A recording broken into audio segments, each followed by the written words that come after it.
10년 전. 그래서 여러분 제가 10년 전 제 사진을 가져왔는데요.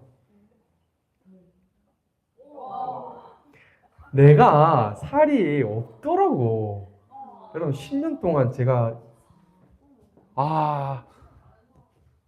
살이 없었어. 눈썹 왜 이렇게 찢지? 살이 찌면서 면적이 넓어져가지고.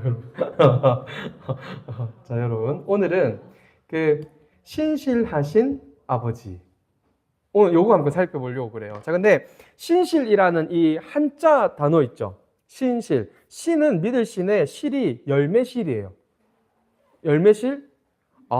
성실도 원래 이 실입니까? 그래서 신실하다라는 말의 의미가 뭐냐면 믿을만해서 반드시 열매를 맺는다는 거예요. 반드시 열매를 맺는 믿을만함. 그걸 여러분 히브리어나 헬라어에서 어떤 단어를 이렇게 번역을 했냐면요. 사실상 너무 믿을만해서 변하지 않는 굳건함. 그래서 믿을만하다 이거는 다른 말로 변하지 않는다. 그래서 변하지 아니하고 믿을만하다. 그 단어를요.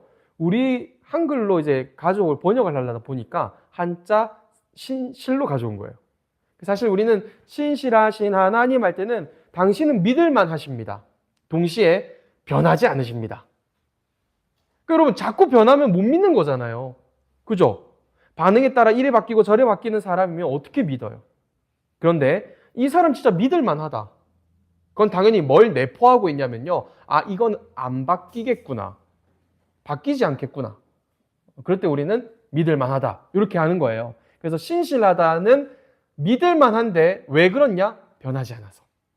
이 의미를 담고 있습니다. 자, 그런데 우리는 많이 바뀌죠. 저도 막 바뀌어요. 요때 저와 지금의 저의 생각도 다르고 몸도 물론 다르지만 참 다양한 것들이 너무 많이 바뀌어 버렸어요. 자, 그럼 우리가 오늘 이제 창세기 5장이 들어갈 건데요. 제가 사실 지지난주인가요? 우리가 몇 주 만에 하는 거지? 3주? 자, 여러분, 지난주에 제가 5장 그냥 이거 잠깐 살피고 넘어갈게요 했는데 그러기에는 이 족보에 담긴 내용이 또 너무 방대해서 찝고 6장으로 넘어가야 중간에 빠지는 게 없을 것 같아요. 자, 보통 우리가 성경을 읽다 보면 족보 나오잖아요. 그럼 기분이 어때요? 맞아요. 넘어가요. 이게 그냥 무슨 의미일까 이런 거 생각 없어요. 그냥 누가 낳고 누구 낳고 그리고 쭉 넘어가 버려요. 우리는 그 다음 바로 노아에 들어가고 싶단 말입니다. 그런데 여러분 성경에서 족보라고 하는 건 정말 방대한 하나님의 뜻과 계획을 막 담아 놓았어요. 그래서 우리 길회 수련회였나요? 마태복음 1장 잠깐 살폈잖아요. 마태복음 1장 왕의 족보, 예수님의 족보. 거기 뭐가 담겨 있었냐면요. 그가 우리의 왕이시다. 그래서 다윗의 계보인데 어떤 왕이냐를 여자들을 넣어서 소개를 해요. 남자인 줄 알고 집안의 가장이라고 떵떵거리는 놈들 때문에 항상 피해보고 심지어 몸 파는 여자 취급당하는 여자들. 그래서 유명한 여자 다 빼버렸고요. 어떤 여자? 여러분 유다 누구였지? 유다 며느리가 다말 그리고 라합, 그다음에 롯, 그다음에 우리아의 아내라고 딱 표기해놔요. 바세바라고 하는 거. 그리고 마리아. 5명의 공통점은 뭐냐면요. 남자들 때문에 몸판 여자 취급당했어요. 전부 다. 싹 다. 남자 때문에 다. 예수님께서 지금 오시는데 스스로가 신랑이고 남자인 줄 아는 인간 때문에 그가 어떤 취급을 당하실 것인가. 마태복음 1장이 먼저 그걸 소개하고 싶은 거예요. 자, 마찬가지로 이제 우리가 이 족보를 함께 살필 건데 이 족보에도 당연히 하나님이 우리에게 바라시는 뜻과 의미가 담겨 있습니다. 오늘 그거 함께 살펴볼 건데요. 자, 서론입니다. 창세기 5장 족보는 무엇이냐면요. 이 땅에서 성도인 우리가 해야 할 일이 무엇인가를 담아놓고 있어요. 이 땅에서 성도인 우리가 해야 할 일이 무엇인가? 왜냐하면요. 창세기 4장이 지금 어떤 분위기였냐면 가인의 족보를 쫙 소개하는데 얘들이 전부 다 이 땅에서 잘 먹고 잘 살아요. 그래서 하나님께서 반대로 그러면 셋의 족보인 애들은 어떻게 살겠느냐? 지금 이 소개를 하고 싶으신 거예요. 가인은요, 땅을 유리한 줄 알고 방황할 줄 알았는데 성도 쌓고요. 그의 자손들은 다 떵떵거리고 잘 사는 사람들로 소개되어집니다. 그런데 반대로 그러면 하나님의 족보, 셋의 족보는 어떤 자들이겠느냐? 이걸 소개하는 게 창세기 5장이에요. 자, 그러면 여러분 보세요. 창세기 5장, 이 땅에서 해야 할 일이 무엇인가라고 했잖아요. 자, 그런데 미리 결론부터 제가 드리고 오늘 본문 들어가 보도록 합시다. 각주 1번 보세요. 예수님이 우리가 해야 할 일이 무엇입니까? 라는 제자들의 질문에 이렇게 답하십니다. 예수께서 대답하여 이르시되 하나님께서 보내신 일을 믿는 것이 하나님의 일이니라 하시니 라고요. 우리 보통 이렇게 생각하죠. 하나님 위해서 일합시다. 그럼 우리는 그럼 내가 어떤 걸 섬길까? 어떤 봉사를 할까? 얼만큼 전도를 할까? 우리는 그런 측면으로 자꾸 생각을 하는데요. 정작 예수님께서 하나님의 일이 무엇입니까? 알려주십시오라고 했을 때 예수님이 내리신 답변은 딱 하나밖에 없었어요. 하나님께서 보내신 일을 믿는 것이 하나님의 일이다. 이해되셨죠? 그럼 여러분, 지금 우리가 가장 우선해서 해야 할 일이 있다면 하나님이 보내신 예수 그리스도를 믿는 일이다. 지금 이렇게 소개하시는 거예요. 여기에 우리가 뭐 다른 뭘 할까요? 이게 담겨있지 않아요. 예수를 믿으라. 이게 우리가 해야 할 일이다. 자, 오늘 본문 요걸 여러분 꼭 염두에 두시고 오늘 본문 들어가도록 합시다. 자, 1번 셋의 족보입니다. 하나님은 뭐 하시다고요? 신실하시다입니다. 하나님은 신실하십니다.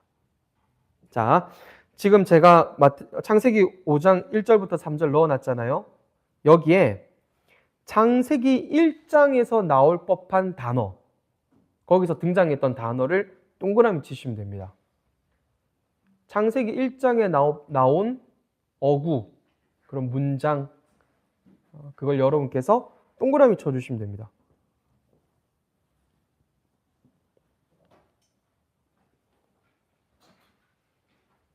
자, 뭐가 있죠? 하나님이 사람을 사람의 모양대로 남자와 여자를 창조하셨고 창세기 1장 그대로 가져왔죠.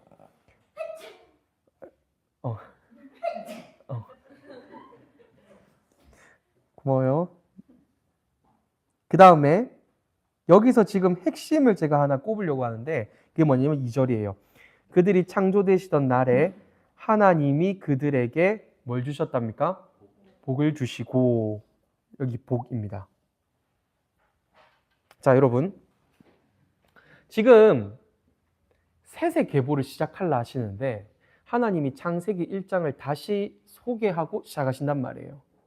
뭘 담고 있을까요? 하나님의 복이 끊기지 않았다를 얘기하고 싶으신 거예요. 하나님의 복이 끊기지 아니하였다. 요걸 지금 소개하고 싶으셔서 창세기 1장에 등장하였던 말을 다시 넣어버린 게 창세기 3장 앞부분입니다. 창세기 5장. 그래서 보세요. 하나님은 그들에게 복을 주시고라는 이 말은 뭐냐면 하나님은 신실하시다입니다. 하나님은 신실하시다. 왜 그런지 제가 한번 설명을 드릴게요. 자, 보세요. 맨 처음에 하나님이 사람을 창조하셨어요. 에덴 동산을 만드셨어요. 그래서 복이랑 복을 다 줬단 말이에요. 그런데 보세요. 하나님은 그렇게 줄 것 다 주셨는데 인간은 어떻게 했냐면 뱀의 말에 따라서 그렇게 타락해버리고요. 그리고 에덴 동산에서 쫓겨나요. 그래 놓고는 자기 첫째 아들을 낳아놓고는 뭐라 하냐면 이게 하나님이다 이러면서 거기에 기대를 하고 있단 말이에요. 그리고 그 낳은 첫째 아들이 살인을 저질렀어요. 그럼 여러분 지금 이 모습이 어떠냐면 너무 참혹한 거예요. 그러면 이쯤 됐을 때 인간의 이 인과응보적인 이 뇌구조는 어떻게 생각하냐면요. 이렇게 생각하는 거예요. 아, 하나님도 이제 복을 거두셨겠지. 아, 실컷 잘 만들어 놓으면 뭐해? 인간들이 이렇게 다 망쳐놨는데. 그럼 하나님도 실망하시고 복을 걷어가시겠지. 근데 창세기 5장이 지금 뭘 얘기하고 싶냐면요. 그 복이 안 바뀌더라는 거예요. 그 복이 취소가 되지 않더라. 요걸 지금 강조하고 싶은 게 창세기 5장입니다. 그래서 보세요. 창세기 5장뿐만 아니라 밑에 있죠. 창세기 9장 1절. 하나님이 노아와 그 아들들에게 복을 주시며라고 해요. 복이 취소가 안 되는 거예요. 창세기 12장입니다. 내가 너로 큰 민족을 이루고 너에게 복을 주어 내 이름을 창대하게 하겠다. 하나님의 복이 취소가 안 되더라는 거예요. 그러니까 우리가 여기서 꼭 짚고 넘어가는 게 뭔지 아세요? 여러분이 믿는 하나님을 자꾸 사람처럼 생각하는 우리의 습성을 좀 버려야 돼요. 물론 우리의 인격은 하나님께로부터 말미암았습니다. 그런데 우리는 지금 오염된 상태잖아요. 예를 들어 볼게요. 여러분 원죄 생각해 보니까 창세기 3장을 스킵하는 바람에 원죄를 안 살폈더라고. 맞죠? 여러분 억울하지 않아요? 내가 선악과 먹은 것도 아닌데 내가 이런 몸으로 태어나야 한다는 것. 다음에 3장을 한 번 더 살펴보도록 합시다. 여러분 원죄를 이렇게 설명하는 거예요. 원죄는 뭐냐면요. 음식이 있는데 싱싱하고 푸르렀어요. 가만히 놔두면 어떻게 되냐면 썩어요. 변질되잖아요. 그게 우리가 가지고 있는 원죄예요. 썩고 부패하고 변질됐단 말이에요. 그래서 변질된 우리의 인격으로 하나님을 자꾸 똑같이 생각해요. 하나님도 우리처럼 생각하시겠지.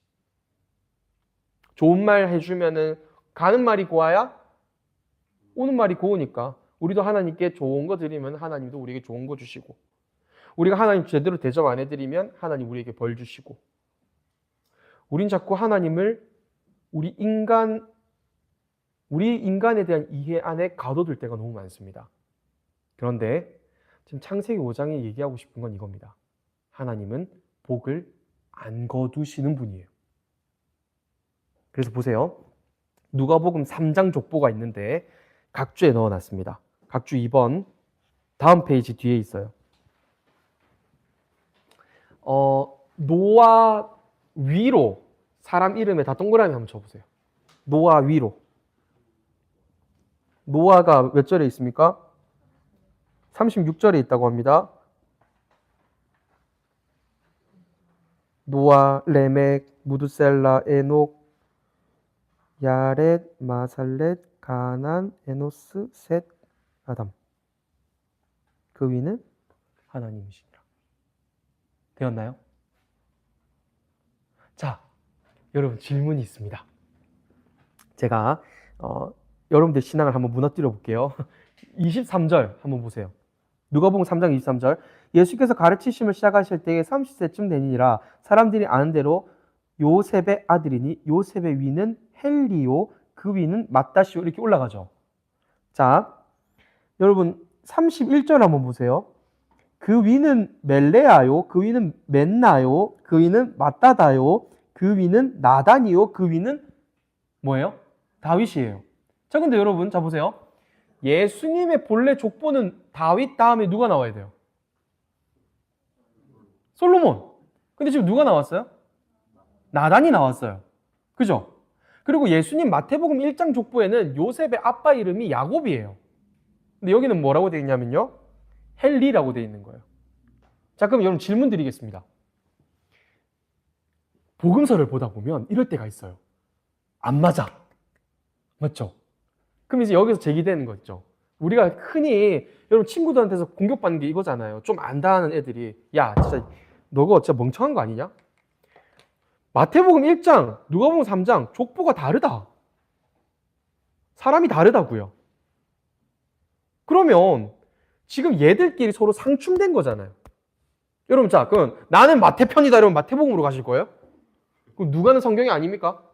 이것도 복음서예요. 그럼 여러분 이걸 어떻게 이해해야 하겠냐고요.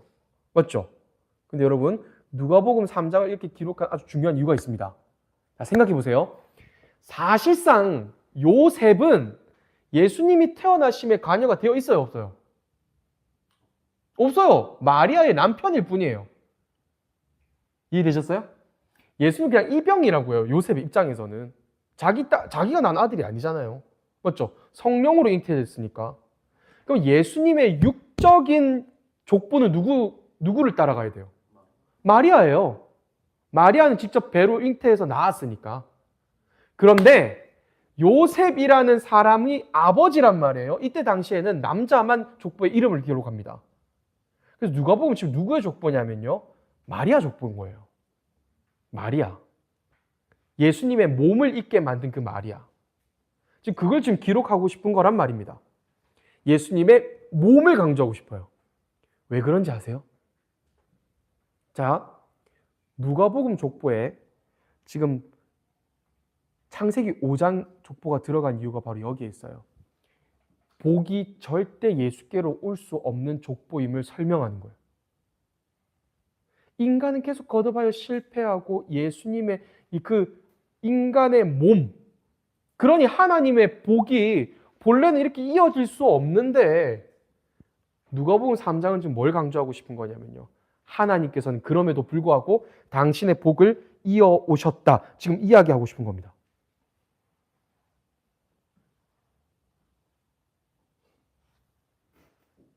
그래서 지금 이 복이라는 게 마태복음 1장에서는 예수님이 다윗 가문으로 쫙 소개를 해요. 다윗의 왕조 있죠. 왕조를 딱 쭉 설명한단 말이에요. 그러니까 사람들이 예수님이 당연히 왕가의 후손이니까 이렇게 복을 받으셨나? 이 모든 기대를 다 꺾어버리시는 거예요. 복은 어디에서 왔느냐? 하나님께로부터 왔다. 그래서 쭉 거슬러서 아담까지 가고 그 위에 누구로 올라갑니까? 누가복음 3장은 하나님께로까지 올라가는 거예요. 이 복은 어디에서 왔냐면 하나님에게서 출발되었다. 그래서 인간의 어떤 찬란함이나 다른 어떤 부족함이 이 복을 못 막더라. 이걸 지금 강조해서 보여주고 싶은 게 누가복음 3장이에요. 그의 기원이 철저히 하나님께 있다. 그래서 여러분, 우리 하나님은 우리의 어떤 반응에 따라 당신의 복을 취소하거나 어이구 내 기대대로 안 했으니까 나 실망했다 하고 걷어가시는 분이 아니시라고요. 지금 그 이야기를 하고 싶은 겁니다. 자, 그러면 나눔 하나를 여러분 서로 좀 했으면 좋겠는데, 과연 하나님의 마음은 바뀔까 안 바뀔까? 자, 바뀐다의 근거 구절 제가 밑에 넣어놨어요. 변치 않으신다는요. 하나님은 사람이 아니시니 거짓말을 하지 않으시고 인생이 아니시니 후회가 없으시도다. 자, 근데 바뀐다 주장한 사람은요. 여호와께서 가나안 땅에 사람 지으셨음을 한탄하사 뜻을 돌이키사 재앙을 내리지 아니하시니라. 이렇게 하고 있어요. 자, 옆에 두 분 또는 세 분 서로 편안하게 생각을 교환하십시오. 여기 있죠? 시작. 뭐래요? 바뀐답니까? 안 바뀐대요? 자, 그러면 우리 기도를 할 필요가 없지 않나요, 그러면? 그러니까 안 바뀌면. 그러니까 우리가 사실 어떤 필요한 걸 강구를 하잖아요. 그러면 우리가 보통 기도라고 하는 것이 그거지 않아요?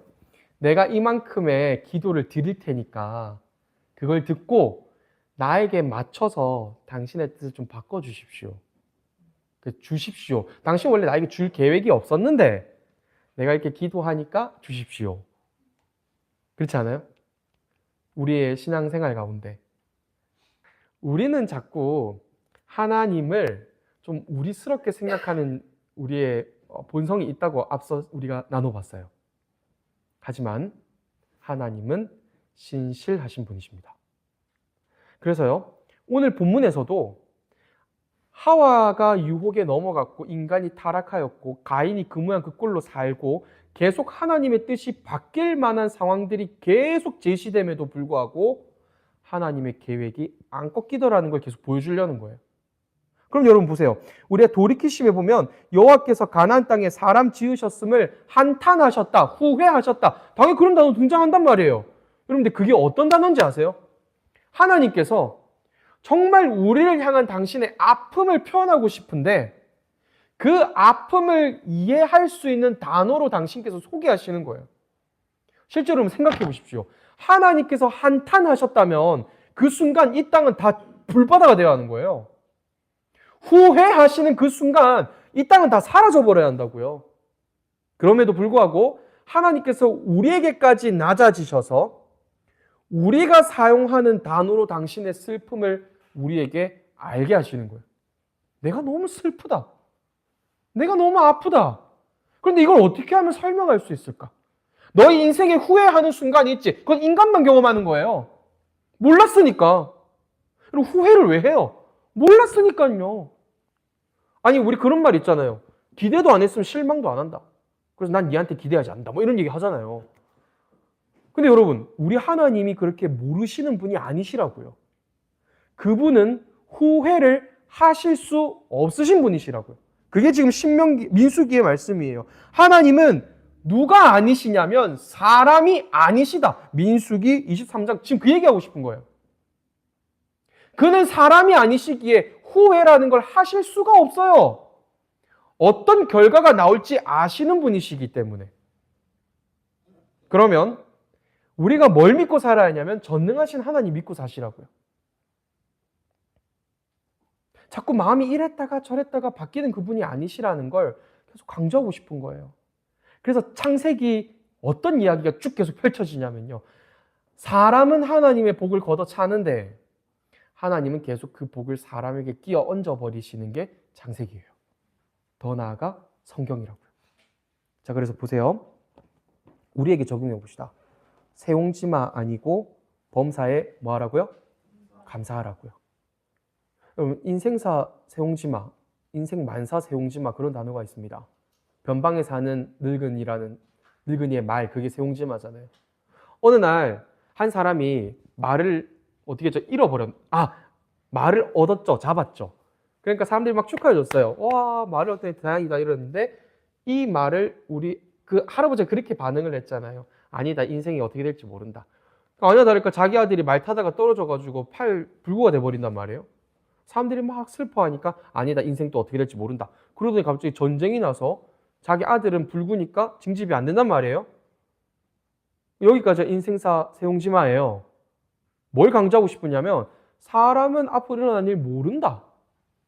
그러니까 일희일비하지 말자 이런 이야기예요. 근데 여러분, 지금 우리가 하고자 하는 이 복음은 단지 세옹지마를 이야기하는 게 아닙니다. 바울은 이렇게 얘기해요. 범사에 감사하라예요. 좋은 일이 생겼을 때 이게 안 좋게 되지 않을까 전전긍긍하지 않는다고요. 범사에 감사하라. 왜 그러냐면요. 모든 일들을 그가 사용하신다. 우리에게 일어나는 모든 일들을 그가 사용하셔서 하나님의 신실하심이 결국 이뤄내신다. 그의 계획은 반드시 이루어진다. 그래서 어제 로마서 묵상에 여러분 그거 보셨지 않습니까? 우리는 하나의 캠퍼스 같아요. 그래서 우린 자꾸 캠퍼스를 검게 칠해가는 것들을 자꾸 경험하게 되어져요. 지금 그게 뭐냐라는 표정으로 하고 계시면 묵상을 안 하고 있다는 건데 하고 계시죠? 로마서가 지금 그 이야기하고 있어요. 인간이 너무나 추악함 가운데 캠퍼스를 마치 검게 막 칠하듯. 그런데 하나님이 그걸 의도하신 것처럼 보인단 말이에요. 그런데 실제로 인간이 검은 바탕이 되었을 때 거기 뿌려진 하얀 빛들, 하얀 색들이 반짝반짝 더 돋보이듯이 우리의 나약함과 추악함마저도 사용하시는 하나님이 당신의 선하심을 드러내는 도구로 사용하신다고요. 그래서 요셉이 팔리기 위해 형들의 버림이 필요했고 다윗의 끝없는 교만이 무너지기 위해서 밧세바가 필요했다고요. 결국 하나님 그것마저 사용하셔서 이 이스라엘을 지키시는 분은 하나님이십니다라는 그 고백 받아내고야 마신다고요. 다윗에게서 말입니다. 그렇기에 우리의 인생에 범사에 감사함이 가능한 이유가 여기에 있어요. 우리의 태도에 따라 반응을 요래 갔다 저래 갔다 하는 분이 아니라 끝까지 당신의 계획을 이뤄가시는 하나님.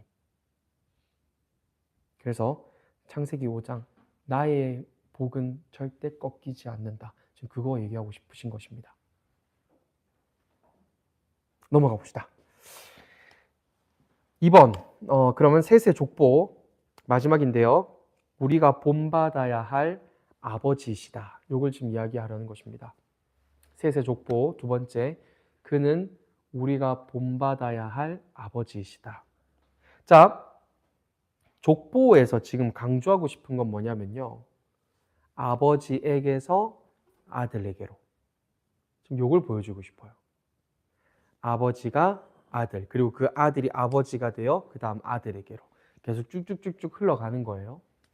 자, 그러면 각주 4번 한번 보십시오. 제가 3번은 안 다뤘는데 범사에 감사한 사람들이 지금 각주 3번에 나오고 있는 겁니다. 욥기도 하박국도. 자, 4번 창세기 28장 3절 제가 읽어보겠습니다. 전능하신 하나님이 내게 복을 주시어 내가 생육하고 번성하게 하여 내가 여러 족속을 이루게 하시고, 이삭이 야곱에게 복을 주고 있어요. 그런데 이 복이 지금 토시 하나 안 바뀌고 어디서부터 지금 비롯되었냐면 하나님이 사람을 만드시고 주셨던 그 복, 생육하고 번성하라, 땅에 충만하라. 그렇게 하나님께서 복을 선포하셨잖아요. 그 복이 계속 아버지에게서 아들로, 아버지에게서 아들로 계속 흘러가는 걸 지금 보여주고 싶은 거예요. 이 족보가. 그래서 결국 여러분, 누가복음 3장 족보는 예수님에게서 끝났는데 히브리서에서 보면은요, 예수님 다음으로 장자가 등장해요.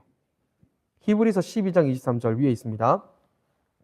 하늘에 기록된 장자들의 총회와 교회와 만물의 심판 주시니 하나님과 및 온전하게 된 의인의 영들과. 우리를 가리켜 뭐라고 하는지 한번 줄 거 보세요.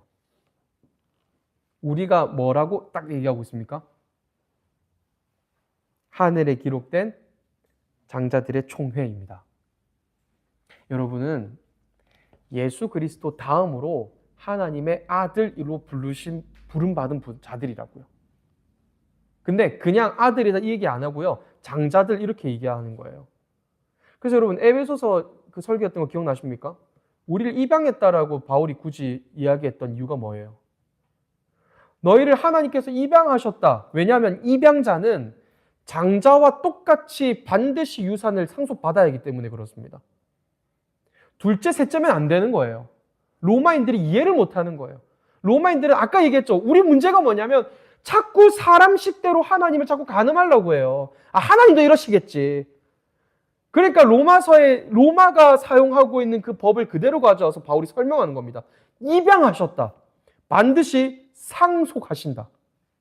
그걸 지금 히브리 사람들에게 쓰는 편지에 이 히브리서에서는 이렇게 표현하는 거예요. 장자들의 총회. 너희는 장자들이다. 하나님의 장자들이다. 그러니까 복이 우리에게로 이어져 왔다. 좀 이야기를 좀 하고 싶은 겁니다. 그래서 여러분 창세기 5장 족보가 뭐였냐면요. 이 땅에서 해야 할 일이 무엇인가라고 했죠. 이 땅에서 해야 할 일. 신약에 이르러서 창세기 5장 족보가 완성된 거예요. 아, 결국 하나님이 우리 아버지시구나. 결국 하나님이 나의 아버지시구나. 그러면 그 하나님과 해야 할 일이 무엇인가를 지금 에녹이 설명하는 거라고요. 자, 보세요. 창세기 5장 24절입니다. 같이 한번 읽어봅시다. 시작!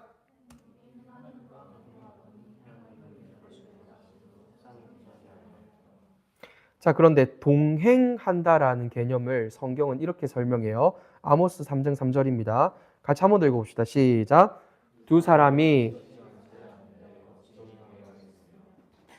그럼 여기까지 오면은요, 창세기 5장에 인간이 해야 할 일이 이렇게 정리가 되는 거예요. 우리를 창조하신 목적은 이겁니다. 적어놨죠? 아버지를 그대로 닮은 자식들을 창조하여 영원히 부자지간으로 사는 것입니다. 아버지를 그대로 닮은 자식들을 이 땅에서 창조하고 싶으시고 그들과 이제 영원히 부자지간으로 지내고 싶으시다는 거예요. 이게 창조하신 목적과 이유입니다. 우리 하나님이 마인크래프트처럼 즐기고 계신 게 아니라고요. 우리가 그런 생각 하잖아요. 이야, 하나님 장난 아니네. 우리는 게임을 하지만 하나님은 이 땅으로 진짜 시뮬레이션을 돌리고 계시네. 요즘 많은 과학자들이 그런 이야기에 지금 도달하고 있지 않습니까? 우주를 보면 진짜 하나의 시뮬레이션 같다. 테슬라 CEO 오늘 이렇게 머리가 안 돌아갑니까? 일론 머스크가 그 얘기 하잖아요. 하나의 시뮬레이션 같다고요. 이 온 우주가요. 그래서 어떻게든 우주를 좀 나가고 싶어서 지금 난리인 거잖아요. 여러분, 지금 이 땅을 왜 만드셨는가? 단지 심심하셔서? 아니면 하나님도 하나의 재미가 필요하니까? 생각해 보세요. 영원 전부터 사신 분이니까 얼마나 심심하셨겠어요. 그러니까 하나님도 그 창조의 기쁨을 막 즐기고 싶으신 거예요. 그래서 게임 하시듯 이 땅을 만드신 거예요. 그러기에는 그가 당하신 고통이 너무 큰 거예요. 온통 계속 실망해야 하고 좌절해야 하고. 여러분, 오죽 했으면 후회를 못 하시는 분이 자기를 가리켜 내가 후회한다 이렇게 얘기하시겠냐고요. 단지 지금 즐기고 계신 게 아니라고요. 그가 창조하신 목적이 지금 창세기 5장을 통해서 우리가 결론 짓는 거예요. 아, 그가 만들고 싶은 건 바로 이거였구나. 당신과 영원히 교제하는 그 부자지간. 당신과 영원히 당신의 뜻을 알고 그리고 나는 그의 뜻을 알아서 영원히 사랑을 누리는 그 아들들을 만들고 싶으신 거구나. 그래서 에녹이라는 사람을 딱 등장시키고는 그와 동행하는 자를 딱 보여주시는 거예요. 그래서 여러분, 이 땅에서 해야 할 일이 무엇인가? 하나님과 동행함으로 그의 뜻을 알고 내가 그의 뜻을 행하며 살아가는 것. 그래서 앞서 우리가 아까 찬양 전에 얘기했죠. 본래는 말씀이 몸 밖에 있었어요. 자, 보세요. 10계명을 써주셨단 말이에요. 근데 내 마음에 없어요. 내 밖에 있다고요. 이렇게 표현을 해요, 성경이. 어떤 상태냐면 이거예요. 어떻게든 지키려 들어요. 10계명, 1계명 지켜야 하는데, 2계명 지켜야 하는데, 3계명 지켜야 하는데, 그러니까 나와 분리되어 있어요. 그런데 성령이 오셔서 어떻게 하시냐면요. 그걸 내 마음에 새기셨다고 해요. 그러니까 어떤 일이 일어나냐면요. 먹든지 마시든지 뭘 하든지 자연스레 예수의 향기가 나오는 사람들. 아, 내가 1계명을 어겼네, 2계명을 어겼네, 3계명 지켜야 하는데 전전긍긍하는 사람이 아니라 그러니까 예수 사랑하니까 살고 있는데 어느덧 이 모든 계명을 다 지켜내고 살아가는 사람들. 그럼 자연스럽게 하나님 사랑해버리고 자연스레 이웃을 사랑하는 자들. 그래서 이 법을 우리 마음판에 새기시는 성령이 오셨다. 지금 이야기하고 있는 거라고요. 하나님의 목적이 여기에 있어요. 하나님이 이 땅을 만드신 그 목적. 그럼 여러분, 우리에게 한번 적용해 봅시다. 하나님을 닮아가기 위해서 꼭 필요한 건 뭐냐면요. 호세아 4장 1절 보시면 이 땅에 살아가는 이스라엘 백성들이 진실도 없고 인애도 없는 거예요. 말 그대로 막 죄 짓고 사는 거예요. 근데 그걸 뭐의 부재로 설명하냐면 이렇게 이야기합니다. 4장 1절 뒷부분입니다. 이 땅에는 진실도 없고 인애도 없고 하나님을 아는 지식도 없고. 그래서 호세아 6장 3절 뭐라고 하냐면요. 그러므로 우리가 여호와를 알자. 힘써 여호와를 알자. 그래서 여러분, 이 호세아에게 시키신 일이 뭐였어요? 호세아에게 시키신 일이 뭐였냐고요? 끊임없이 간음하여 도망가려는 고멜을 아내로 삼는 걸 여호와를 알자. 이걸로 지금 표본을 보여주신 거라고요. 어떤 하나님을 알라는지 아십니까? 우리가 조금만 뭐 실수하면 어떻게든 혼내려고 최초를 들고 있는 아버지? 아니면 아담 하나님의 계획이 실패했으니까 당신의 복을 취소하시는 하나님? 그게 아니라 우리는 자꾸만 그를 등져서 돌아가려고 하는데 절대 그 복을 취소하실 수 없는 하나님. 다시 그의 신부로 어떻게든 되찾아내고야 마시는 그 하나님, 그 하나님을 힘써 알자 하는 게 호세아 6장 3절이라고요. 그래서 여러분, 이 땅에서 우리가 해야 할 하나님의 일을 예수님이 이렇게 설명하십니다. 예수께서 대답하여 이르시되, 요한복음 6장 29절입니다. 하나님께서 보내신 이를 믿는 것이 하나님의 일이니라 하시니. 힘써 하나님을 알자 해봤자 하나님 모르거든요. 그럼 자주 언급하는 말이지만 말라기 1장을 한번 생각해 보세요. 이스라엘 백성들이 자기들의 전 역사의 결론으로 몰아지었냐면요. 하나님 언제 우리를 사랑하셨습니까? 이게 그들의 결론이었어요. 구약이 그렇게 닫혀버린다고요. 아니 여러분, 창세기 5장만 해도 한번 보십시오. 인간은 자꾸 하나님의 복을 버리려고 하는데 끝까지 이 복을 어떻게든 흘러보내시려고 창세기 5장을 기록하시는 하나님임에도 불구하고요. 그들의 결론은 하나님 언제 우리 사랑했습니까? 였다고요. 자, 그런데 요한복음 6장에서 예수님이 너희가 이 땅에서 행해야 할 하나님 일이 무엇인지 아느냐? 호세아 6장 3절 그대로 얘기하시는 거예요. 힘써 여호와를 알아야 하는데 이제는 정말 하나님이 나 사랑하시는 거 맞구나라고 인정할 수밖에 없게끔 그가 누군가를 보내셨다는 거예요. 호세아가 하던 짓을 그가 하심을 십자가를 통해 완벽히 입증하시더라는 거예요. 그러니까 이제는 우리가요, 하나님 언제 우리 사랑하셨습니까? 라는 말을 감히 꺼내지도 못해요. 이미 자기 모든 걸 다 내던지신 걸 보여주신 후에 우리를 부르셔요. 너희가 나를 잘 믿으면 내가 너 위해서 한번 십자가 져줄게. 영성아, 니 뭐 점수 좀 땄나? 오, 그럼 내가 한번 십자가 져줄게. 이게 아니라고요. 그래서 예수님이 하나님의 일, 우리가 이 땅에서 행해야 할 하나님의 일은 나를 믿는 것이다. 다른 말로 예수를 아는 것. 그렇게 설명하시는 겁니다. 그럼 그렇게 될 때예요. 아까 우리가 안 살폈죠. 각주 3번. 여러분 욥을 한번 생각해 보세요. 사실 다음에 욥기를 다 하기는 좀 힘들고요. 한번 날 잡아서 욥기 전체를 한번 좀 볼까 해요. 왜냐하면 욥의 세 친구들은 완전 인과응보예요. 원인과 결과에 미쳐 있는 사람들이에요. 인간 이성으로 잡고 야, 니 딱 꼬라지 보니까 야, 니는 뭐 죄지었다. 사람이 인과응보를 얘기한단 말이에요. 그때 욥에게 하나님 의도하신 게 있었어요. 너가 아무리 의인이라 할지라도 요거 하나 필요해. 하나님, 나는 피조물이고 당신이 진짜 창조주이십니다. 하나님에 대한 지식, 요게 지금 알게 하고 싶으셨거든요. 그래서 이 고난을 보내셨는데요. 왜 욥을 택하셨는지가 지금 욥기 1장에 나오는 거예요.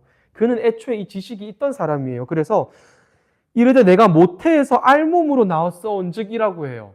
내가 가진 모든 게 하나님의 은혜입니다를 고백할 줄 아는 사람이었단 말이에요. 그래서 또한 알몸이 그리로 돌아가올지라 주시니도 여호와시오 거두시니도 여호와시니 여호와의 이름이 찬송을 받으실지니이다 하고 자기의 시작이 어디인 줄도 알고 은혜가 무엇인 줄도 아는 사람이 바로 욥이었어요. 그래서 여러분 그거 아세요?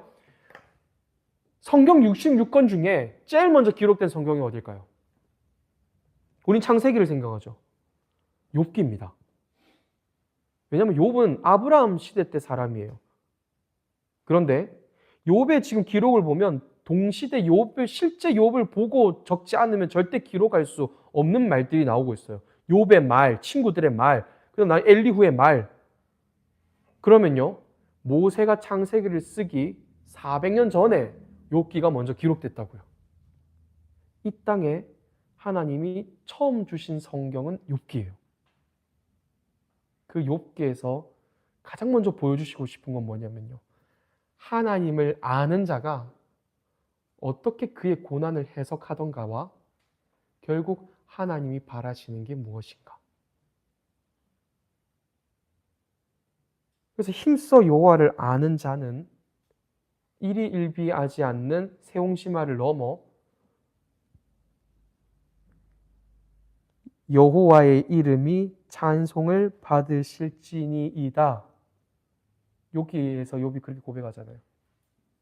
요걸 신약식으로 표현하면 범사에 감사하라라고요.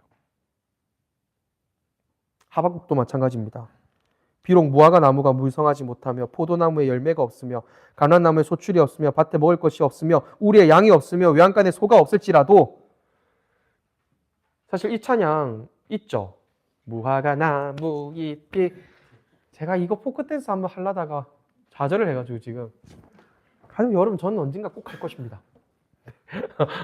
X를 넘어. 근데 모든 인간관계를 너무 한 번은 꼭 할 거예요. 한번 성수를 이겨보도록 하겠습니다.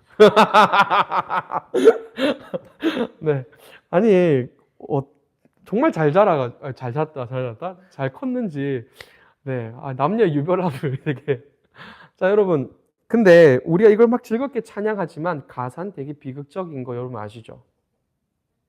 우리식으로 표현해 볼게요. 쌀이 사라지고 휴대폰 미납이 3개월 밀려서 결국 중단되고 집에 전기도 끊기고 지금 그 얘기예요. 그 이야기를 쭉 하고 있는 거예요. 그런데 그는 뭐라고 하냐면 나는 여호와로 말미암아 즐거워하며 나의 구원의 하나님으로 말미암아 기뻐하리로다. 또 바보같이 찬양하고 있습니다. 왜냐하면 하박국이요 1장에서 막 원망도 해봤고요 막 2장에서 하나님 꾸중도 듣고요 막 다 한 후에 하나님을 알게 되니 그에게서 나온 결론이 바로 이거였어요. 그러니 여러분 예수님이 우리에게 하라고 하신 하나님의 일은 주 예수를 믿으라 요거라고요. 믿음에 대해서 우리가 이미 겨울에 살폈지 않습니까? 예수를 알라 내 이야기로 받아들이고 그로 일어난 감정으로 그를 사랑하고 결국 그와 함께 동행하기로 선택하는 마지막입니다. 천국 입성 순으로 이름을 4명까지 한번 적어보세요입니다. 여러분들의 판단 능력을 한번 살펴보도록 하겠습니다. 위에서 족보 보시면 다 나오거든요.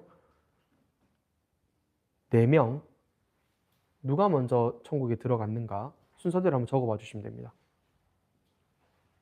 하나님 품에 안기잖아요. 그죠? 그러니까 누구 먼저 제일 먼저 간 사람 누구예요? 제일 먼저 간 사람 아니 제일 먼저 하나님 품에 안긴 사람이 누구냐고요? 그죠? 아벨이죠. 아벨이잖아요. 제일 먼저 죽었잖아요. 자, 그 다음 누구예요? 누굴까요? 얘들아 머리를 굴려봐봐. 그 다음 누굴까? 아담이죠. 네. 뒤엔 다 자연사잖아요. 맞죠? 근데 여러분 세 번째가 누굴까요? 자 질문 셋일까요? 에노스일까요? 아니면 다른 누군가일까요?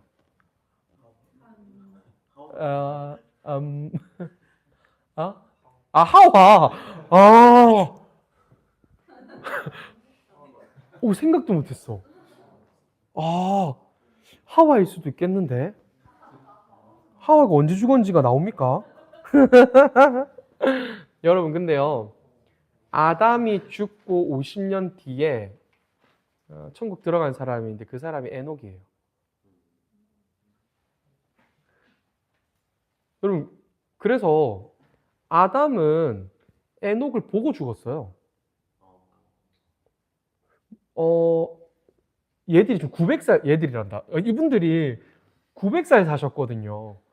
그러니까 이해되셨죠? 그러니까 도대체 그때 무슨 일이 일어났는지는 처음 가서 물어봅시다. 900살로 지금 되어 있기 때문에 이들의 그 생존 쭉 보잖아요. 그러면 여러분 사실 진짜 아담이 지금 뭐를 보는 거냐면 라멕이 그 난리 치는 거까지 다 보고 죽은 거예요. 이해되셨죠? 셋이 아들 낳고 결국 아담이 7대 손이 에녹이거든요. 에녹까지 봤다는 건 가인이 그 후에 어떻게 살았는지 뭐 이거 다 보고 아담이 죽었어요. 근데 지금 그 다음 죽은 사람이 뭐냐면 그 다음 누구냐면 셋이에요. 셋. 그러면 순서대로 하자면 아벨, 아담, 에녹, 셋이라고요. 그래서 우리 지금 여기서 그게 궁금하지 않아요? 하나님이 에녹을 중간에 데려가 버리셨어요. 맞죠? 근데 천국 입성 순으로 보면 이해가 되는 게 그거예요. 하나님의 나라는 어떤 자들의 것인가라는 예수님의 산상순 마태복음 5장이 여기서 고스란히 담겨 있어요. 예수님 마태복음 5장에 천국이 누구 건지 아냐? 심령이 가난한 자, 애통한 자, 뭐 이렇게 쭉 소개하시거든요. 제일 먼저 천국에 입성한 자가 바로 에녹입니다. 그래서 우리 지난번에 성도의 제일 첫 번째 태도 보았잖아요. 돌 맞아 죽는 사람들, 그게 우리의 첫 번째 정의예요. 그래서 천국에 그가 제일 먼저 들어간다니까요. 천국은 어떤 자들의 것이냐? 돌 맞아 죽은 사람들의 것입니다. 모든 심판을 당신께 맡겨드린 사람들입니다. 그걸 좀 소개하고 싶고요. 두 번째, 하나님이 만드신 사람, 그래서 아담이에요. 근데 세 번째가 뭐냐면요. 그와 동행한 사람, 요거 지금 집어넣으신 거예요. 그의 뜻을 알고 그의 뜻과 함께한 그 사람. 그가 바로 천국 들어온 사람이다. 지금 야 이렇게 해야 천국 들어오는 거야 이 얘기하고 싶은 게 아니라 천국에 갈 수밖에 없는 우리가 누구냐 지금 이거 얘기하고 싶은 거라고요. 그럼 여러분은 어떤 분이십니까? 하나님을 힘써 알아가고 계십니까? 가끔은 여러분들이 여러분들이 이렇게 묵상을 하거나 사실 창세기 강의를 듣잖아요. 자, 이거 끝난다고 갑자기 막 뭔가 갑자기 엔도핀이 확 돌거나 변화가 있을까요? 없을까요? 근데 물론 제가 경험한 그게 있어요. 말씀이 내 안에 막 뜨거워져가지고 그냥 계속 하려던 죄악을 스스로 끊어버리려고 하는 거는 경험하게 되어져요. 실제로 말씀이 내 가운데 뜨겁게 다가올 때. 그런데 뭐 별 다를 거 없이 그냥 지나가는 것 같습니다. 자, 근데 여러분 이 복음의 말씀을 계속 알아가면 알아갈수록요 어느덧 우리가 점차 자라가 있는 걸 보게 되어져요. 정말 신기하게도 하나님을 힘써 아는 사람이 되었을 때예요. 분명히 10년 전에 똑같은 일 때문에 아파했을 일도 10년 후에 나는 무덤덤해져 있는 걸 경험하게 될 거예요. 그래서 여러분 사실 수능 때문에 막 이렇게 고통스러워하는 고3들 보면 좀 불쌍하긴 하지만 조금 약간 조금 좀 가짜는 그런 생각은 안 드셔요? 아직 그건 아닌가?